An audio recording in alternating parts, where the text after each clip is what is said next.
الفنانات المعروفات في المغرب. السلام عليكم. انت الاب ديال الضحيه الله يرحمه. السلام عليكم ورحمه الله.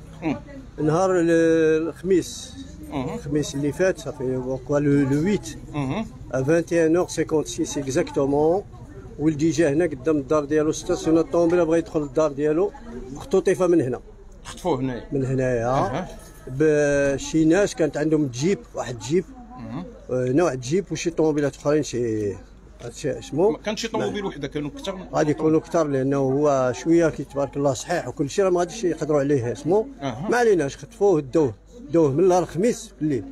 انا الجمعه في الليل عيط لي واحد الولد كيعرفو، قال لي ولدك راه اختفى هذه يومين ما بانش وهذا، وسيرتو ولدي ما غاديش، وخلى الطوموبيله هنا والسوارت لقاهم العساس باغتير في الارض وفيهم اطراس ديال الدم.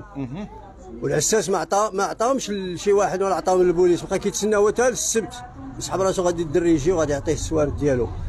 ما عليناش. هو هذاك النهار شفتو فيها، انا جيت في الطياره السبت مع 11 تاع الليل، جيت ديريكتومون لا بريفكتور الولايه الامن الشرطه القضائيه اللي كنحييهم من هذا المبادر على الجهود اللي وقفوا من نهار السبت باللي جيت، ما نعسوش، ما توقفوش ليل ونهار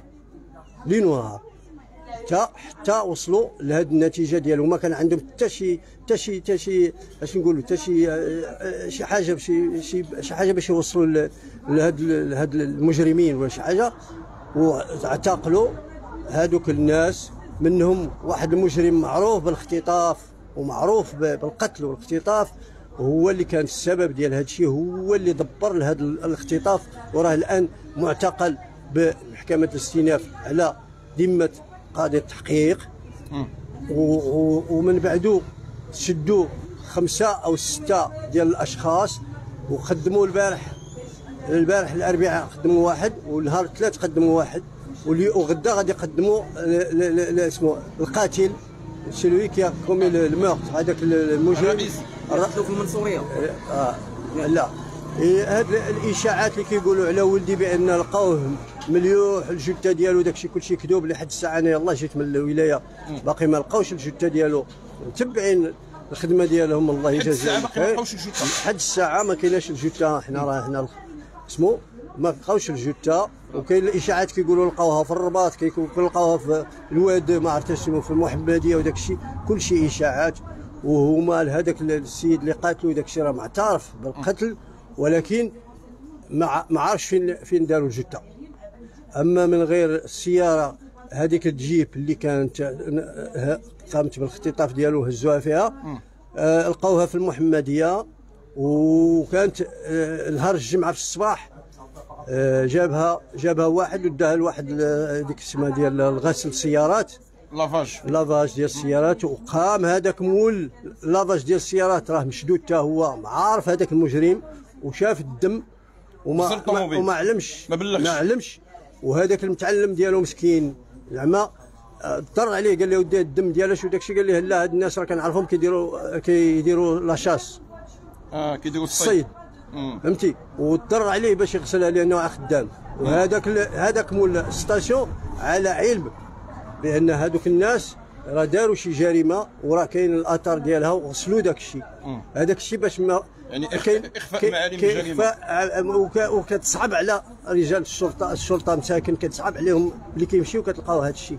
بما كيمشيو كيلقاو بزاف، وعملوا بزاف مجهودات. ولحد الساعه كنحيي رئيس الشرطه القضائيه السيد الادريسي، الله يجازيه بخير. هذاك الراجل خدم معنا وكان في نفس هو اللي واقف على كل شيء، على واقف على شغله الاجراءات وعلى كل شيء. والان خليته ما نعس ما والو، ما كال ما والو، باقي في البيرو.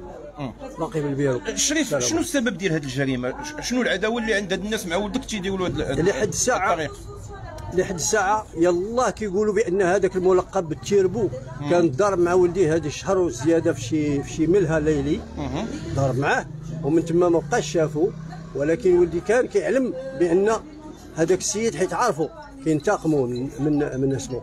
وهذاك السيد هو المجرم الرئيسي وهو اللي مون هذوك الناس اللي جاوا، لان هذوك الناس اللي جاوا اختطفوا راه ماشي من المغرب، هذوك اللي اختطفوا اللي قاموا باختطاف افارقه وهما من فرنسا، من نواحي فرنسا بالضبط بواسي 78 ولا ما عرفت 78 بواسي. هما اللي مشدودين دابا نيت مشدود في واحد، ولكن ماشي هما كاين فيهم اللي مشى غادر التراب الوطني، حيت خدموا خدمتهم الجمعه وقتلوه وسالاو وفضاو ومشاو بحالهم وخلاو الاخرين باش يكملوا الدفن. حنا كنشوفوا شكون اللي يدفن الجثه ولا شكون اللي اختفى. هات وصافي. السلام عليكم.